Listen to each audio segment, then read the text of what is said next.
Kiss from a Rose is written by British singer-songwriter Seal. It was written in 1994, and a couple of years later, in '96, it won not just one, but 3 Grammys. It won Best Song, Best Record, and Best Male Vocal Performance. Kiss from a Rose, Seal. Trevor Horn, producer. My name's Jessie. I'm a pianist, a composer, and a musical director. And as a child of the 90s, I remember this song. I loved it then, but recently I rediscovered it, and actually it holds up as an absolute tune. I am so honoured to receive this award. We're going to look at what makes Seal's vocal line so impressive. How does it wrap around the harmony of the chords? We're going to look at the rather distinctive modality or key of the song, and we're going to look at why it sounds like a medieval fairy tale.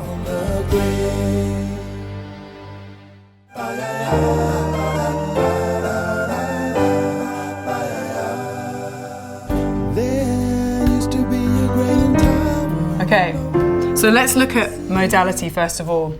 You can see how we're in the key of G, right? Starts with G major. But actually, most of the melody falls in G minor. And the chords following. So we've got G major first,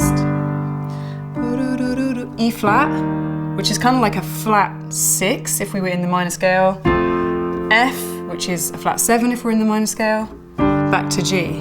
If we're in the major, that E flat chord and that F chord are actually borrowed chords. Quite hard to pinpoint whether this is in major or minor.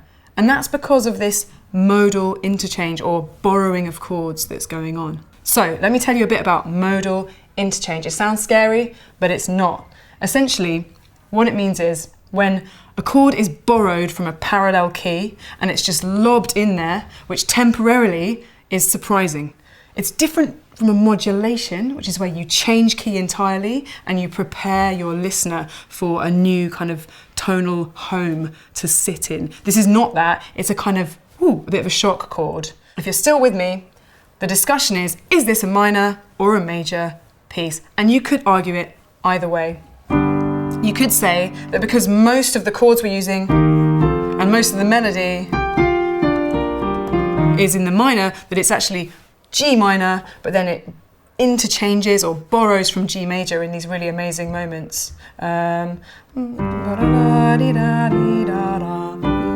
That kind of shining G major chord, that's the surprise. Without that change to major, what would it feel like if we just stayed in this feeling of G minor?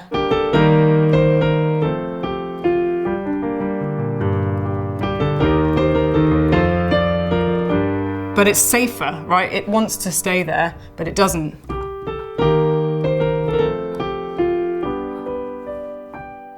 Either way, whether you think it's minor or major, this modal interchange, this playing between minor and major, actually started in Western classical music back in the Renaissance period, where they used to do it all the time. The Picardy third, or tierce de Picardy, is often taught as a real hallmark of the Renaissance musical period.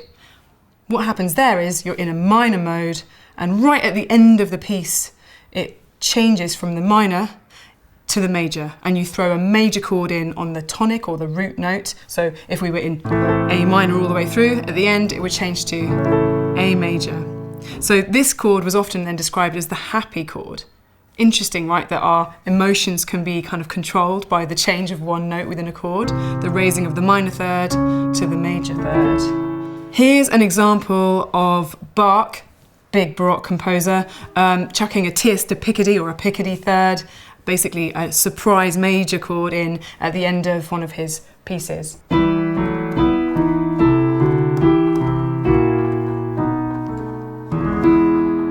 So you can hear how it could have easily stayed in the E minor, which is what it starts in. Actually, it doesn't.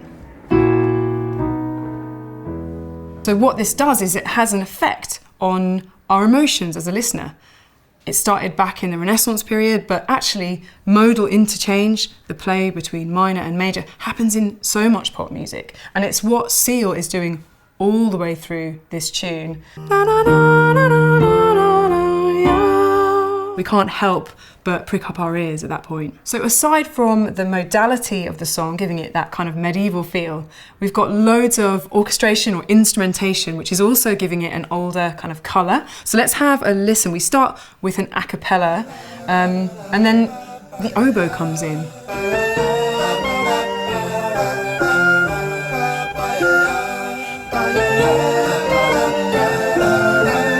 And there, I don't know if you heard that, but there's actually a harpsichord sound in there just for like extra kind of old school feel.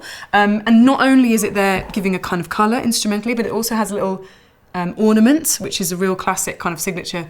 Loads of music back then was heavily ornamented. Side note, that's because harpsichords were plucked, so in order to sustain the sound, you'd often like embellish by doing lots of trills, like, or turns, which would kind of keep the sound alive rather than just dying away.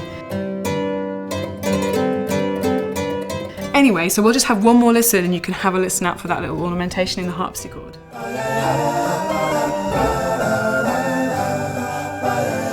So, to hop back to the introduction one more time, you might have heard in there, underneath the harpsichord and the oboe bit, that there's a piano that comes in there. It's quite low down in the mix, but if we have a little isolation there and listen to those chords, we'll see that they're voiced in a way which further adds to this kind of medieval-like quality to the music.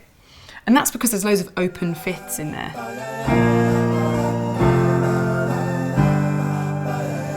So just to show you what that sounds like on its own, listen to that fifth. You take the third right out of that chord. If you take out that third we're talking about a lot today, which really colours the major or minor, without it, it's stark. So more colouring of this kind of medieval Renaissance feel. So the modality, the instrumentation, all mixed along with the fact that this song is in 3/4, which is actually quite unusual for a pop song. It's not totally impossible, but it's often pop tunes are in 4. So the fact that this is in 3 gives it a kind of lilting, kind of dance-like quality, which again adds to that sort of medieval quality. 1, 2, 3, 1, 2, 3, 1. And it's kind of, so much music is obviously danceable too, right? But this is like kind of 1, 2, 3. It's got that kind of waltz feel. So much Renaissance music is inspired by French dance music of the time, and the waltz would have been a big one.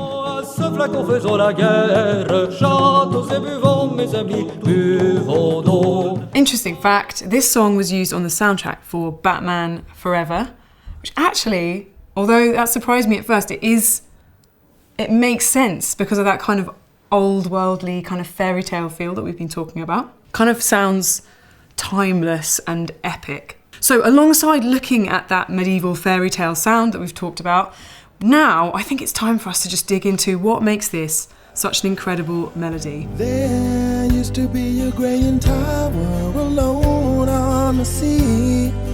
You became the light on the dark side of me. Seal's vocal is incredible.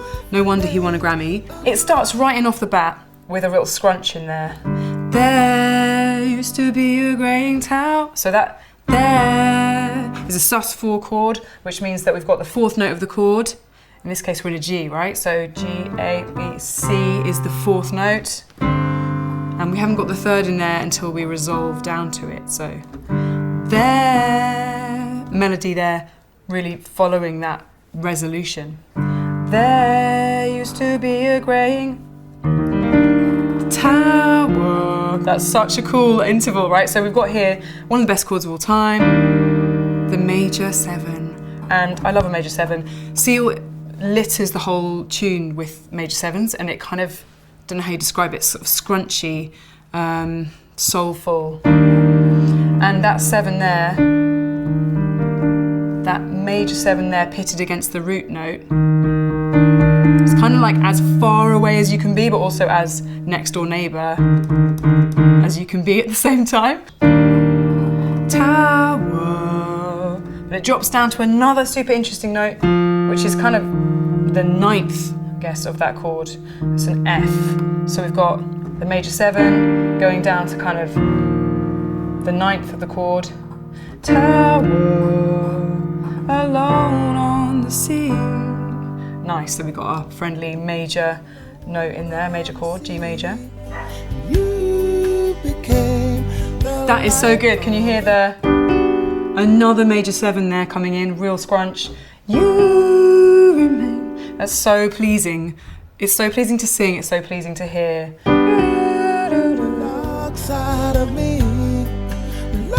Ha! Then we get another one. So that's another kind of sus4, like we had at the beginning. There used to be a great, this is up the octave. Ooh. It's so singable, it's amazing. Chorus. I can bring you to a kiss from a rose on the grave. Ooh, the more I get of you, the stranger it feels, yeah. And now that your rose is in bloom, a light hits the gloom on the grave. Cool, so just that chorus. Baby, we get that kind of minor third there, which kind of gives the bluesy feel to it. Baby, na, na, na, na, na, na, na, na. So pleasing. And then we've got the ooh, the more I get at you. That's so good. Stranger it feels, oh yeah.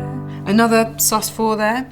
So playing around with the 4 resolving to the 3, but he sings that into his vocal line. Yeah. So, Kiss from a Rose by Seal, an absolute banger. I love it. It might not be to your taste. It is weird and yet I believe wonderful. No wonder it won 3 Grammys back in 1996. Thanks for listening. Please click like if you've enjoyed this. You can subscribe because there'll be more coming. And please do let me know if you've got a tune that you would like to see broken down. And thank you, everyone. Thank you. To me, you're like a grown addiction that I can't deny.